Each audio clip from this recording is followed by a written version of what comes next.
Vamos lá, encontrou ali já, né? Nós estamos na lição de número 87.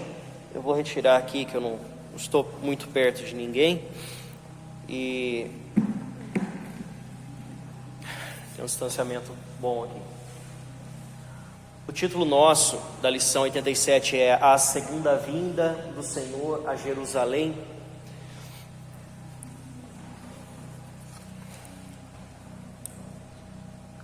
Nosso texto, pode passar? Nosso texto ele é o capítulo 14 de Zacarias. Nós chegamos no final do livro de Zacarias agora. Nós estamos fazendo estudo dos profetas menores. Esse é o penúltimo livro que nós estamos estudando. O próximo é Malaquias. Aí vai encerrar o estudo dos profetas menores.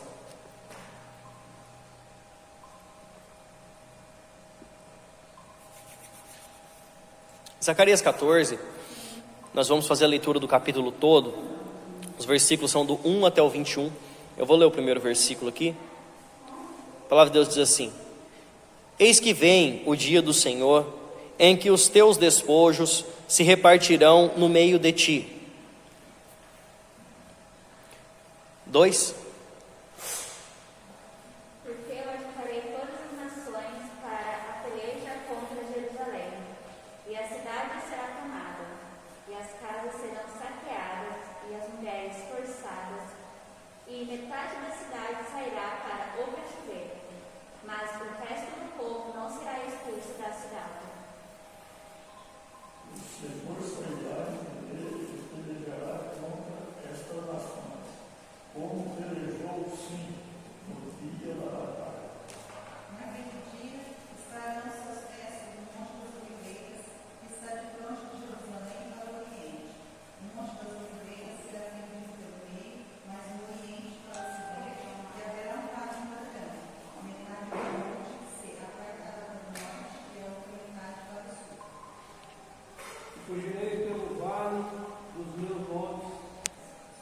Amém.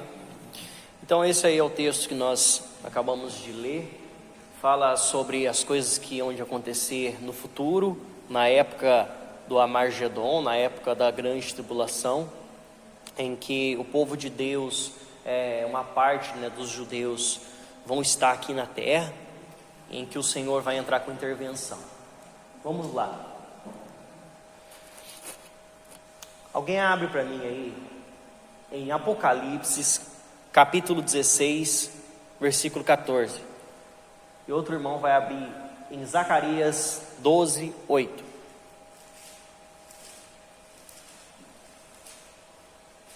A grande batalha do Armagedon. Você consegue ver para mim que número que está do lado do Armagedon aí? Que número que está aí do lado? 1 e 3. Então do versículo 1 até o versículo 3 tem essa primeira parte.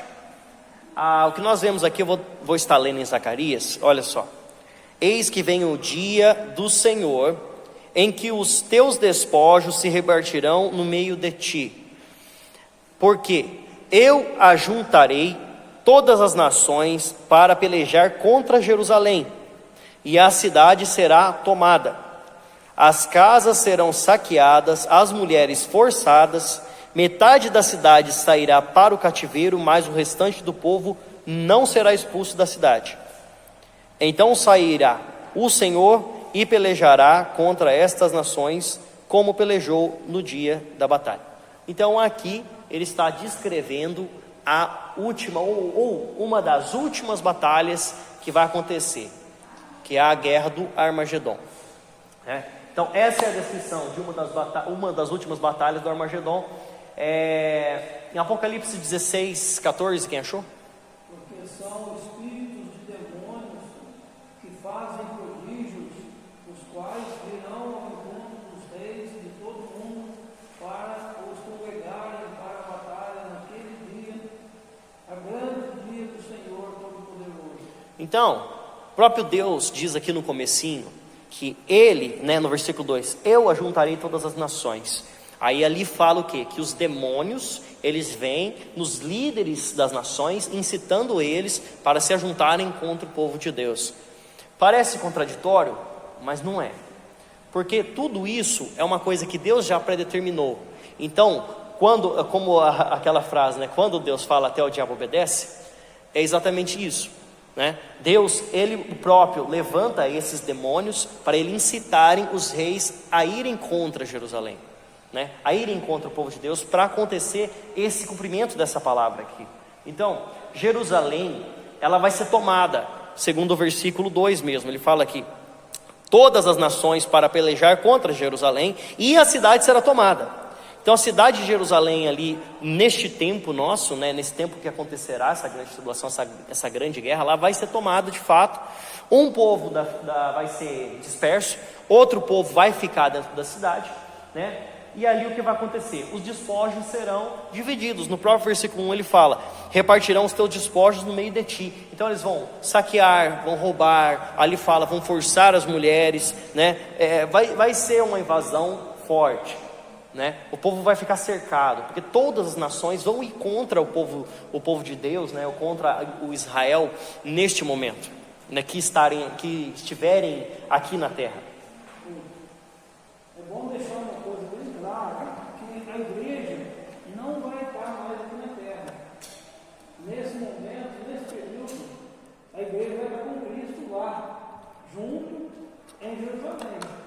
Então essa guerra vai ser contra Jesus Cristo e contra a igreja. E contra também o povo de Israel, que ainda estarão vivos, né? O restante do mundo vai juntar todos contra Israel naquele lugar. E depois no final, vocês vão ver no final do texto aí, que é Jesus quem vai vencer essa batalha. Tá, então, como nós somos pré-milenistas, né, nós acreditamos que a igreja será arrebatada antes dessa era aqui. Então, nós não acreditamos que vamos estar aqui na época da grande tribulação. Aí você entra numa questão polêmica, porque existem teólogos que afirmam o mid-milenismo, né? E outros são pré-milenistas. Nós acreditamos que nós vamos subir. Eu, pelo menos, não gostaria nem um pouquinho de estar aqui nessa época da grande tribulação. Mas muitos acreditam que a igreja vai passar pela época da grande tribulação. O que eu acredito é que nós passamos por uma tribulação, assim como a palavra de Deus fala: vocês passam hoje por uma leve e momentânea tribulação, até que Cristo venha, né, e leve a igreja para os céus. Quando o exército das nações parecerem invencíveis, porque são, vamos dizer assim, são todos os exércitos contra o povo de Deus, né? Todos do mundo todo contra o povo de Deus, então vão parecer absolutamente invencíveis, né? Aí é onde que entra o versículo 3: então sairá o Senhor, aqui o próprio Jesus, o próprio Deus, o próprio Cristo, e pelejará contra essas nações, como pelejou no dia da batalha. Então, quando eles parecerem invencíveis, Deus vai mandar forças sobrenaturais para o povo. Se nós voltarmos lá no capítulo 12, versículo 8 de Zacarias, diz assim, ó: naquele dia o Senhor protegerá os habitantes de Jerusalém. Alguém abriu? Pode ler.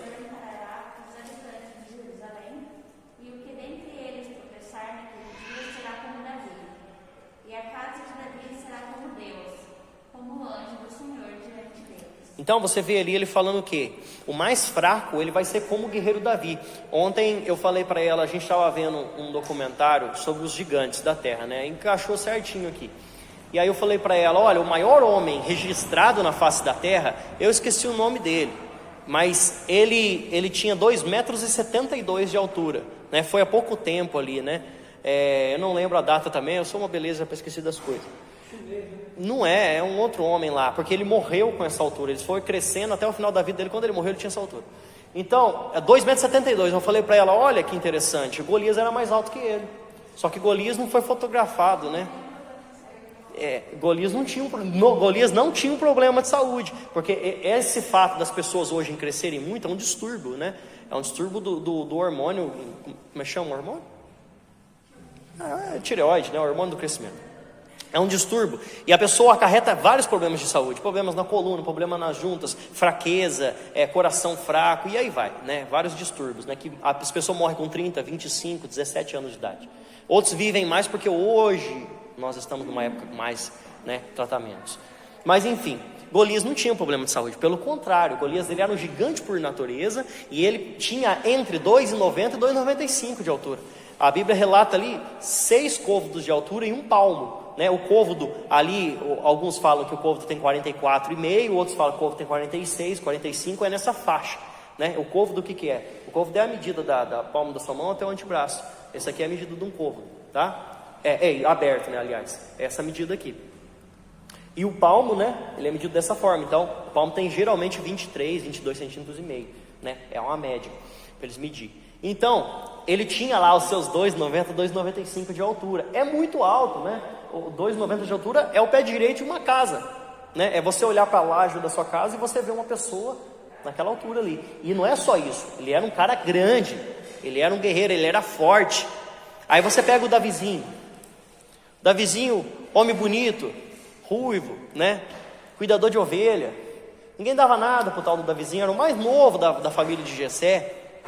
E aqui a Bíblia fala que o mais fraco será como Davi. E como que era Davi? Davi falou para Saul quando ele foi lá, né, nessa guerra, e viu o gigante afrontando o povo de Deus, e o Deus viu. E ele falou para Saul: olha, o teu servo, quando estava cuidando das ovelhas, veio um leão e um urso. Pelo que dá a entender, os dois vieram juntos. Até fizeram um comprou, que o pessoal fala, né? Fizeram um comprou os dois juntos lá e foram lá para arrebatar as ovelhas, segundo Davi. E Davi não fala que ele estava com uma arma na mão. Fala que ele puxou o leão pela barba e o feriu. Eu não sei se ele quebrou o bicho na porrada, eu não sei o que ele fez, mas ele matou o leão, né? Ele usava um cajado, tanto é que ele foi com esse cajado para a guerra. Ele foi com o cajado para a guerra. E foi com um lenço na mão também para usar de fundo. Então, você vê que ele era um homem poderoso, porque Deus estava com ele. E não importava o tamanho do gigante, ele ia vencer, porque ele acreditava no nome de Deus. Ele ganhou do gigante com uma pedra na cabeça, né? Tacou uma pedra, a pedra enfincou na cabeça. Tá com uma pedra na cabeça de uma pessoa, não faz isso não. Não vai encravar. De jeito nenhum. Ele conseguiu encravar no crânio daquele gigante. Com certeza a estrutura óssea dele era melhor do que a nossa, né? E ele era um homem poderoso porque Deus estava com ele. E aqui Deus estará com o povo dele nessa tribulação, aqui nessa guerra. O mais fraco será como Davi, que derrotou um gigante de 3 metros de altura, né? E o exército, assim, o povo de Davi, né? Ele fala, é a casa de Davi, né? Os heróis, eles serão como Deus. Mas assim, não serão como Deus. Eles terão poder, eles terão força, eles terão triunfo, assim como Deus tem sobre os inimigos, né? Serão como um anjo do Senhor.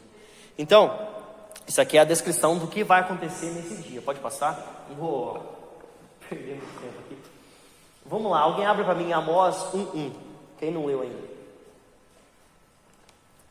A intervenção divina neste momento de guerra. Ok, então o povo de Deus vai ser fortalecido, eles vão ter força sobrenatural para vencer todos os exércitos que estão em volta dele. E do 4 ao 5 ali, ele descreve a intervenção de Jesus. Naquele dia estarão os seus pés sobre os montes das oliveiras, que está defronte de Jerusalém para o oriente. O monte das oliveiras será fendido pelo meio, para o oriente e para o ocidente. E haverá um vale muito grande. Metade do monte se apartará para o norte e a outra metade para o sul. Fugireis pelo vale dos montes, porque o vale dos montes chegará até Azal. Assim fugireis, como fugiste do terremoto no dia de Uzias, o rei de Judá. Então virá o Senhor, meu Deus, e todos os santos com ele. Então Jesus chega aqui com uma intervenção sobrenatural, uma coisa ali espantosa, né? Jesus voltará pessoal e visivelmente, desta vez, ao Monte das Oliveiras, levando este a fender-se e criando um vale do qual os montes do qual os sobreviventes poderão fugir. Olha, Jesus então vai chegar no meio dessa guerra, que eles vão estar lutando, mas eles não vão estar vencendo. Vai chegar no meio dessa guerra, vai abrir o Monte das Oliveiras ali, né, onde fica o cemitério atual de Israel, e vai abrir um vale no meio desse monte, né?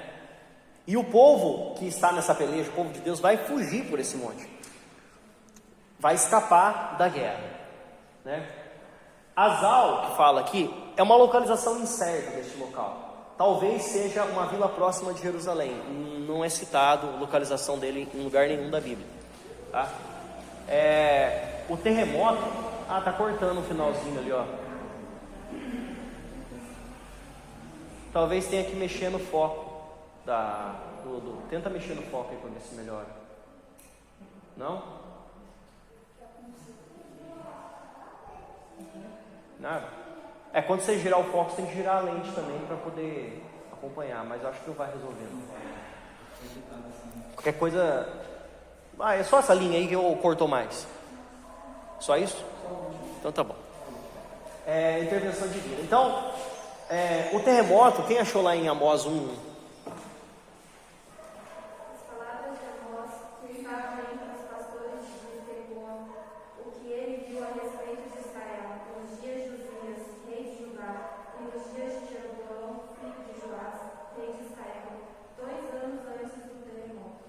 Então esse foi o terremoto que aconteceu na época do rio Ziz, tá? Ele está falando ali como eles escaparam do terremoto, eles também vão escapar por intervenção divina. Os santos que fala aqui, né, versículo 5, assim fugireis do terremoto, e todos os santos com ele. Os santos aqui pode ser uma referência aos cristãos que foram levados e voltaram com Jesus nesta guerra. Pode ser uma referência à própria igreja do Senhor que estará com Deus e voltará com Ele neste momento. Pode ser também uma referência ao povo de Deus, né? Ou os anjos de Deus também. Aqui não dá uma ênfase certeira de quem vai ser esses santos de Deus. Talvez seja até o próprio povo de Deus ali da época, ou seja o povo de Deus que veio com Jesus para essa guerra neste momento, né? Alguém abre lá em Atos? 2 irmãos abrem aí, Atos 2, um vai ler o 19 e o outro irmão vai ler o versículo 20. Abalo cósmico. Acontecerá naquele dia que não haverá luz, mas frio e gelo. Será um dia singular, conhecido do Senhor. Não será nem dia, nem de noite, mas haverá luz à tarde. Quando Cristo voltar, o dia e a noite serão afetados por desordem cósmicas. Quem achou em Atos aí, pode ler o versículo 19 e o outro lê o 20.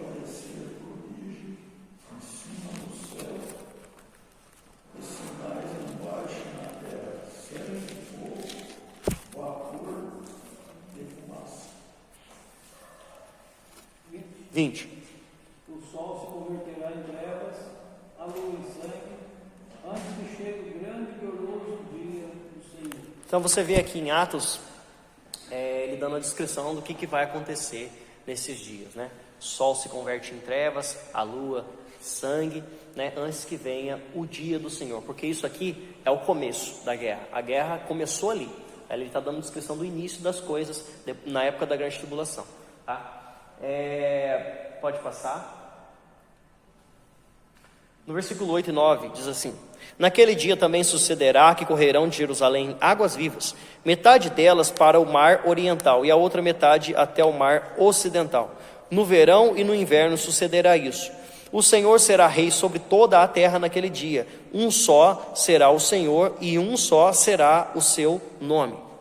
Então, essas águas que fala aqui são refrigério natural de Deus, tanto para a terra que estará totalmente destruída, abalada nessa época, que como você pode ver lá em Apocalipse falando as coisas que vão acontecer quando as trombetas tocarem, quando os cálices forem derramados, né? Quanto para um refrigério espiritual para o povo. É um tempo de paz, tá? É um tempo de refrigério. Ali os mares que ele fala, o mar oriental e o mar ocidental. O mar oriental que está lá dentro de Israel, né, o mar morto, e o mar ocidental, que é o mar Mediterrâneo, tá? Que fica na costa ali do lado de Tel Aviv. Jesus será temido e reconhecido como o único Deus por toda a terra. Então todos vão reconhecer que Jesus é Deus, porque Ele fará isso, né? Fará uma coisa sobrenatural acontecendo. Imagine todos os exércitos do mundo contra o povo de Deus, e o povo ainda conseguir escapar de uma guerra dessa, né? E ele vem, abre o monte no meio, literalmente, e eles passam por dentro desse vale e escapam daquela guerra momentaneamente. Pode passar? Versículo 10 e 11 diz assim: toda terra se tornará como a planície de Geba, a Rimon, ao sul de Jerusalém. Esta será exaltada e habitada no seu lugar, desde a porta de Benjamim até ao lugar da primeira porta, até a porta da esquina, e desde a torre de Hananel até os lagares do rei. Habitarão nela, e já não haverá maldição, e Jerusalém habitará segura. Tá? Geba, distante 16 quilômetros ao norte de Jerusalém. Rimon, cerca de 56 quilômetros ao sudoeste de Jerusalém. A porta de Benjamim, né, na época do templo, na época das muralhas que estavam erguidas lá, ela ficava ao norte de Jerusalém. Essa aí ficava a porta de Benjamim na muralha. A primeira porta ficava na extremidade nordeste da muralha. A porta da esquina ficava na extremidade noroeste. A torre de Hananel ficava na extremidade norte. E os lagares do rei ficavam... Onde que ficavam? Vê aí para mim que eu não estou conseguindo ler. É embaixo aí ficavam. Não? O que será que aconteceu aí? Dá um F5 aí, volta para... Hã? Ficava na extremidade sul. Alguém abre lá em Neemias 3,15.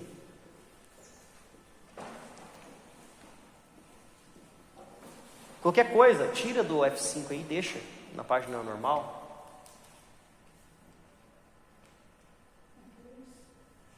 E aí vê o que está acontecendo aí. Diminui a letra.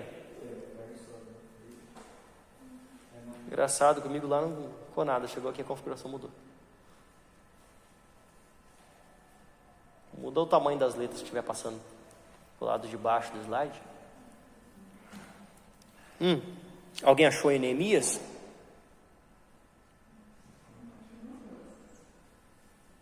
Neemias 3,15.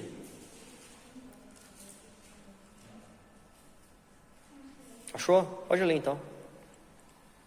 Na porta da fonte reparou-se Salom, filho de Hilom, maioral do distrito de Mispa.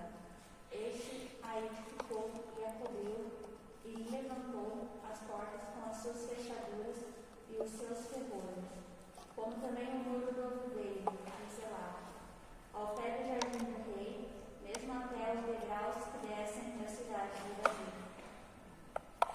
Aí ele fala da construção das portas e de onde ficava esse lagar. Alguém não sabe o que é um lagar? Não sabe? Alguém mais não sabe o que é um lagar? Então, acho que todo mundo sabe, né? Lagar é o local onde pisa uvas, né? Pisavam uvas. Eu acredito que deve ser só um povo muito mais... ficou bom agora. Deve ser um povo muito primitivo ainda que pisa uva, né? Lógico. Mas pisava-se a uva para fazer o vinho.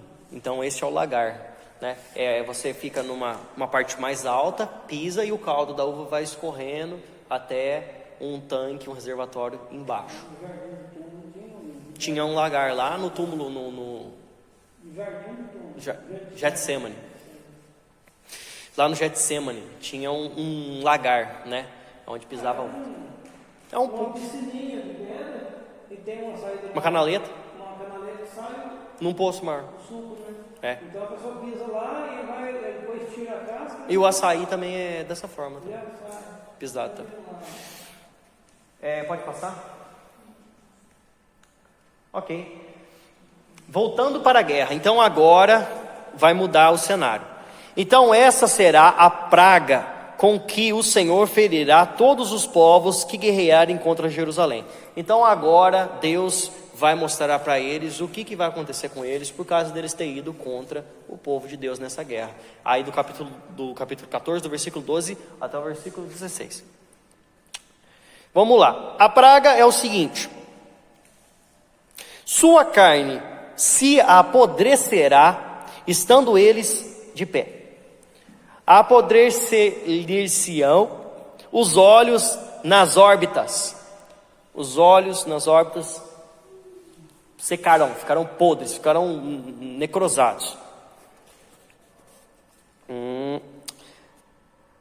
E apodrecerá a sua língua. Naquele dia também haverá da parte do Senhor grande confusão entre eles. Cada um agarrará a mão do seu próximo, cada um levantará a mão contra o seu próximo. Também, olha só, então, o que vai acontecer? Imagina a cena. Eles vão começar a sofrer hematomas internos, começar a sofrer uma putrificação instantânea naquele momento. Eles vão ficar totalmente perturbados, mas ainda vão ter consciência. Eles não vão morrer naquele momento. Vai acontecer isso com eles. Pessoas cegas, pessoas que não falam, apodrecem os olhos e a língua. Eles vão olhar para o lado, não vai ver nada, né? Vão olhar para o lado com aqueles do buracão lá. E vai começar a se matar. Então, essa vai ser a guerra contra eles. Os próprios exércitos vão se matar. As pessoas mesmo vão se destruir. Os próprios exércitos vão começar a destruir, porque já não está vendo quem que é inimigo, quem que é amigo, quem que é, e com aquela dor absurda que vão estar no corpo dele, né? Eles vão se destruir. Vai haver uma grande confusão. Também Judá pelejará em Jerusalém, e se ajuntarão as riquezas de todas as nações circunvizinhas, ouro e prata e vestes em grande abundância. Então esses exércitos vão se autodestruir, e o povo de Jerusalém vai entrar e vai cair no meio da guerra também contra eles, né? Então, enquanto os inimigos, como no versículo 12 ali, e no versículo 15 fala dos animais que eu vou estar lendo aqui, com esta praga, assim será a praga dos cavalos, dos mulos, dos camelos, dos jumentos e todos os animais que estiverem naqueles arraiais. Então, os animais de guerra que vão estar sendo usados naquela época ali, como aqui é descrito, eles também vai acontecer a mesma coisa que aconteceram com os soldados. Serão atingidos por uma praga, né? Israel reiniciará a luta, aquela guerra que foi intervida por Jesus naquele momento, em Jerusalém, e tomará os despojos, intervendo a situação anterior. Por que em Jerusalém? Porque a cidade foi tomada naquela guerra. Então eles vão batalhar para recuperar a cidade, tá? Vamos lá, pode passar. Festa dos Tabernáculos. Vamos lá abrir Levíticos 23, do 33 a 43. Vou estar até abrindo junto aqui para estar lendo. Levíticos é o terceiro livro da Bíblia. Levíticos 23, 33 até o 43. Cada um vai estar lendo um versículo aí. Pode começar aqui. Primeiramente, ele vai falar aqui da festa dos tabernáculos. Eu vou voltar aqui, enquanto vocês vão ler depois, eu vou estar voltando ao texto aqui. Tá. Do 16 até o 19, em Zacarias, ele fala assim: todos os que restarem de todas as nações que vieram contra Jerusalém, subirão de ano em ano para adorar o Rei, o Senhor dos Exércitos, e para celebrar a festa dos tabernáculos. Tá bom? Então agora a gente vai entender como que era feita a festa na época, a festa dos tabernáculos. Pode começar a leitura aí? Falou o Senhor a Moisés, dizendo: Fala aos filhos de Israel, dizendo: aos 15 dias deste mês sétimo será a festa dos tabernáculos ao Senhor, por 7 dias. Ao primeiro dia haverá santa convocação, nenhuma obra serviu para eles. 36.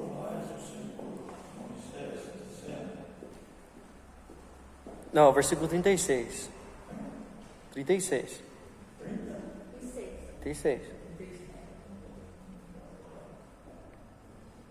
Achou? 7 dias oferecereis ofertas queimadas ao Senhor, e ao 8º dia tereis santa convocação, e oferecereis ofertas queimadas ao Senhor. No dia solene nenhum trabalho serviu para eles. Estas são as festas do Senhor, que apregoareis para santas convocações, para apresentar ao Senhor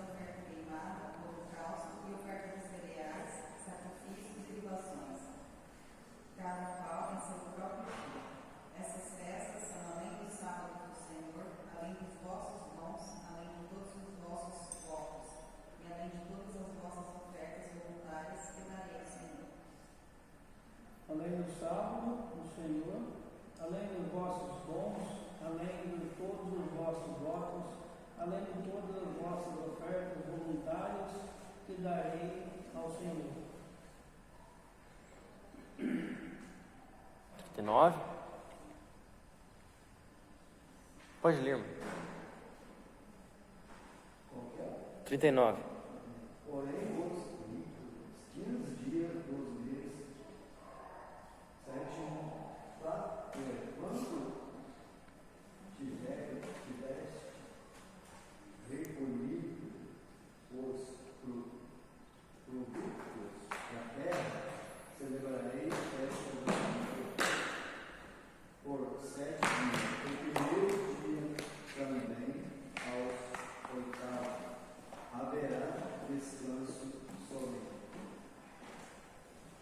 No primeiro dia tomareis para vós ramos de formosas, árvores, ramos de palmas, ramos de árvores espessas e salgueiros de ribeiros. E vós alegrareis perante o Senhor vosso Deus por 7 dias. E celebrareis esta festa ao Senhor por 7 dias cada ano. Estatuto perpétuo é pelas vossas gerações. No mês 7º a celebrareis. 7 dias habitarei debaixo de tendas. Todos os naturais de Israel habitarão em tendas. Para saibam dessas gerações que eu fiz habitar os filhos de Israel em tendas quando os tirei da terra do Egito. Eu sou o Senhor vosso Deus. Amém. Então aqui ele fala como era celebrada a festa ao tempo da festa, aos alimentos, tudo certinho. Então, eles vão celebrar a festa dos tabernáculos lá em Jerusalém. E todas as nações vão ter que ir lá adorar a Deus. Aí a palavra de Deus lá em Zacarias, voltando lá em Zacarias,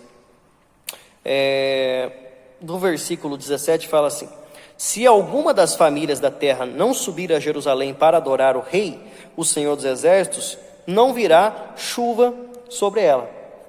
Se a família, aí é diferente, tá? Agora, esse aqui vai acontecer com todas as famílias, todas as nações que sobraram da guerra. O que vai acontecer com eles se eles não adorarem a Deus. Aí para os egípcios é diferente.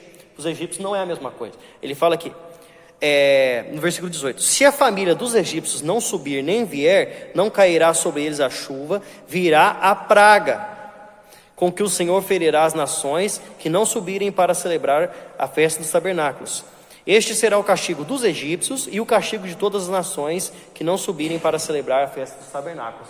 Então, com exceção do Egito, que vai sofrer uma praga, que ele fala ali, as outras nações vão sofrer uma seca. Pode passar? O Egito, então, será a terceira praga do Egito, né? A de Abraão, no tempo de Abraão, depois no tempo de Moisés, e agora outra no final dos tempos de novo. Egito sempre foi a terra do pecado, né? Pode passar. E para encerrar, os versículos 20 e 21. Naquele dia será gravado nas campainhas dos cavalos, santo ao Senhor, e nas panelas da casa do Senhor serão como as bacias diante do altar. Sim, todas as panelas em Jerusalém e Judá serão santas ao Senhor dos exércitos. Todos os que oferecerem sacrifícios virão, lançarão mão delas, e nelas cozerão a carne do sacrifício. Naquele dia já não haverá mercador na casa do Senhor dos exércitos. Bom, duas coisas. Primeiro aqui ele fala que todas as coisas, até mesmo o sino dos cavalos, né, que eles usavam ali, até as panelas, todas as coisas que estão ali, físicas, objetos, vão ser santos. Tudo vai ser santo naquele lugar, na casa de Deus. Tudo vai ser mudado nesse tempo. E mercador que ele fala aqui é literalmente no grego ali o cananeu. O que significa isso? É um símbolo de todo o incrédulo inescrupuloso, tá? É um símbolo de todo o incrédulo. Não haverá mais na casa do Senhor. Então, não haverá quem não acredite em Deus, não haverá quem rejeite, ou quem traia a confiança de Deus, ou quem adultere contra Deus nesse tempo. Vai ser um povo reservado, vai ser um povo santo, um povo mudado, né? Então, meus amados, esse foi o livro de Zacarias, que nós encerramos hoje. Alguém quer falar alguma coisa, ficou alguma dúvida, quer fazer um comentário?